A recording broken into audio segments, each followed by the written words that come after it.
Hi everyone knowledge group पे मैं प्रियंका आपका स्वागत करती हूँ। और हमारा टॉपिक जो है वर्ब चल रहा था, ठीक है। तो उससे पहले हम सिनोनिम्स डिस्कशन करते हैं और एंटोनिम्स तो पर डे की जैसे करते हैं उसके हिसाब से आज भी हम कर लेंगे। तो चलिए आइए, सबसे पहला मेरा वर्ड है एक्विटेंस। एक्विटेंस का मतलब होता है जान पहचान, ठीक। तो इसका सिनोनिम्स जब बनाएंगे तो बनेगा कलिंग, फ्रेंड, कंपनीशिप, ठीक। दूसरा है एडवांस्ड। एडवांस का मतलब होता है उन्नति करना, ठीक। जब इसका सिनोनिम्स बनाएंगे तो बनेगा एक्सट्रीम, फॉरमोस्ट, फॉरवर्ड और प्रोग्रेसिव, ठीक। आगे आइए, आगे कुछ एंटोनियम्स का वर्ड है जिसका हम आपके साथ डिस्कशन करेंगे। एंटोनियम्स का मतलब होता है बिलोंग, ठीक है। जैसे पर डे करते हैं उसके हिसाब से आज भी हम कर लेते हैं। पहला वर्ड है ऑलवेज। ऑलवेज का मतलब होता है हमेशा। तो इसका एंटोनिम्स बनाएंगे तो बनेगा आपका नेवर, ठीक। दूसरा है अटैच। अटैच का मतलब होता है जोड़ना। तो इसका एंटोनिम्स हो जाएगा डिसअटैच। तीसरा है एसोसिएट। एसोसिएट का मतलब होता है मिलाना। तो जब आप इसका विलोम बनाएंगे तो बनेगा डिसएसोसिएट, ठीक। चौथा है असेंबल। असेंबल का मतलब है सम्मिलित करना। तो आप जब इसका बनाएंगे तो बनेगा डिसअपियर्स, ठीक। तो आई होप कि आपको ये क्लास बहुत अच्छा लगे और पसंद भी आए। अगर पसंद आए तो मेरे चैनल को ज़रा सब्सक्राइब कीजिएगा, लाइक कीजिएगा और कमेंट कीजिएगा कि आपको ये क्लास कैसी लगी, ठीक है। आइए आगे अब बात कर लेते हैं वर्ब कि वर्ब में हमको आगे क्या पढ़ना है, ठीक है। अगर वर्ब से रिलेटेड आपको वीडियो चाहिए तो एसएससी नॉलेज ग्रुप प्रियंका के नाम से एसएससी एमटीएस के नाम से क्लास की प्लेलिस्ट बनी हुई है।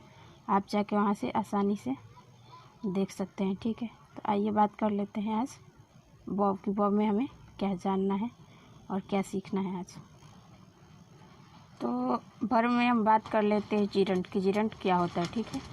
तो वर्ब के साथ आईएनजी का प्रयोग होता है, उसे जिरंट कहते हैं। और इसका हिंदी अर्थ ना, ने, नी निकलता है और ये सिर्फ नाउन या प्रोनाउन का काम करते हैं। जैसे एग्जाम्पल है कि राम लाइक्स डांस, ठीक।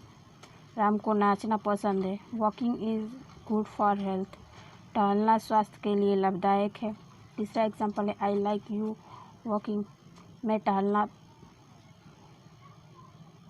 मैं तुम्हारे टहलना पसंद करता हूँ, ठीक।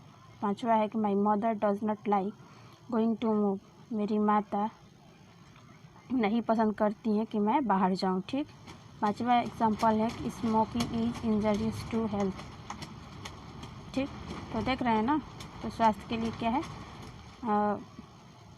स्मोकिंग करना स्वास्थ्य के लिए क्या है, हानिकारक है।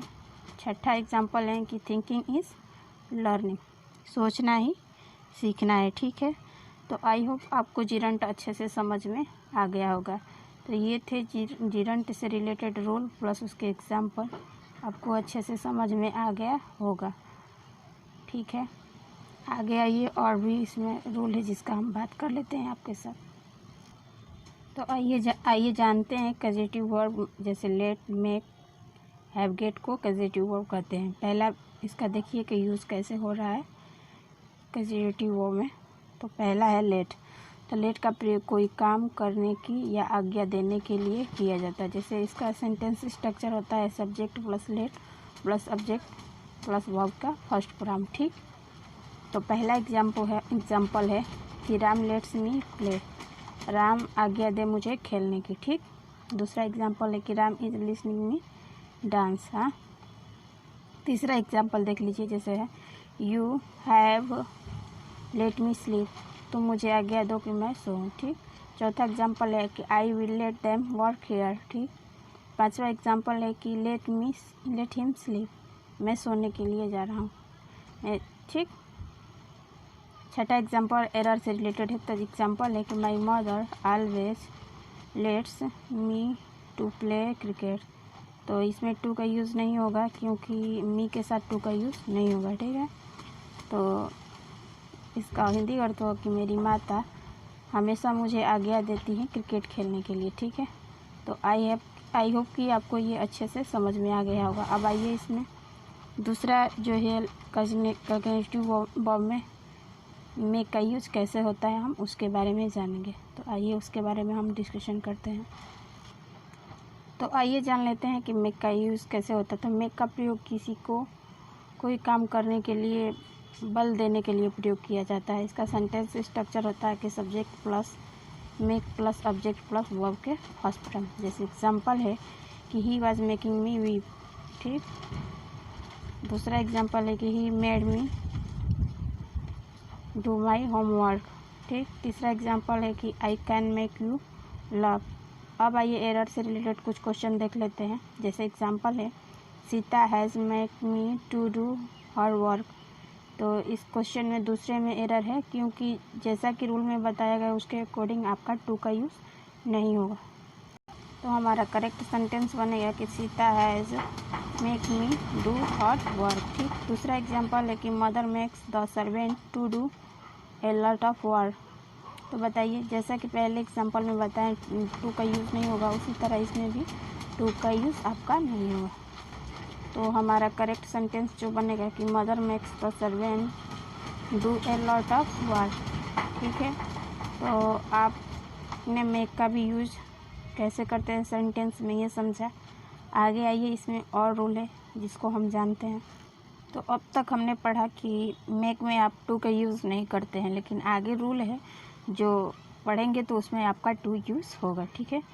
तो आइए, रूल है इसका कि subject plus causes plus subject plus to plus verb का फर्स्ट फॉर्म। तो देखिए, एग्जांपल के अकॉर्डिंग आप अच्छे से समझ जाएंगे। जैसे एग्जांपल है कि आई मेक यू लव, ठीक। तो इसके साथ आप टू का यूज़ नहीं कर ले रहे हैं, लेकिन आगे जो क्यूजेस के साथ टू का यूज़ होगा, ठीक है। तो देखिए, इसमें एग्जांपल बना है दूसरा कि I causes you to love, ठीक। दूसरा एग्जांपल है कि he makes me write a letter, वो मुझे लिखने का पत्र लिखने के का एक आज्ञा दे, ठीक। तो दूसरा एग्जांपल बनेगा कि he causes me to write a letter. तो देख रहे हैं ना, केसेस के साथ आपका टू का यूज़ होगा, लेकिन अगर मेक है तो उसके साथ आप टू का यूज़ नहीं करेंगे, ठीक है। तो आई होप कि आपको अच्छे से समझ में आ गया होगा। आगे रूल है कि इसमें हैव का यूज़ कैसे करते हैं। तो हैव का प्रयोग किसी को काम कराने की जिम्मेदारी देने के लिए किया जाता है, ठीक है। जैसे इसका होता है कि वर्ब का first form, second form, third form, fourth and fifth. तो फर्स्ट में अगर हैव है तो सेकंड में हैड होगा, थर्ड में भी हैड होगा, और फोर्थ में आपका हैविंग, और फिफ्थ में टू हैव का यूज़ होता है। अब आइए, इसके रूल प्लस एग्जांपल के अकॉर्डिंग आप अच्छे से समझ जाएंगे, ठीक है। तो आइए उस पर हम डिस्कशन करते हैं, ठीक है। तो आगे इसका सेंटेंस स्ट्रक्चर है कि subject plus have plus person plus verb का फर्स्ट फॉर्म का यूज़ कैसे करते हैं, ठीक है। तो एग्जांपल है इसका कि I have you check the fan. तो इसका अर्थ होगा कि मैं तुम्हें पंखा चेक करने को दिया था ना। दूसरा एग्जांपल है I had you check the fan. तो मैं तुम्हें पंखा चेक करने की जिम्मेदारी दिया था, ठीक, दे चुका था। तीसरा example I will you check the fan, ठीक। चौथा एग्जांपल है कि I will have you call the doctor. मैं तुम्हें जिम्मेदारी दिया था ना डॉक्टर को कॉल करके बुलाने के, ठीक। पांचवा एग्जांपल है कि आई had you do this work. तो मैं तुम्हें काम करने की यह जिम्मेदारी दिया था। तो आई होप कि आपको समझ में आ गया होगा, ठीक है। आगे के रूल हम आगे के क्लास में पढ़ेंगे। आज की क्लास यहीं तक। अगर आपको मेरी वीडियो पसंद आया हो तो लाइक, शेयर और सब्सक्राइब ज़रूर कीजिएगा, और कमेंट कीजिएगा कि आपको ये क्लास कैसी लगी। फिर मिलते हैं नेक्स्ट वीडियो के साथ, तब तक के लिए थैंक यू।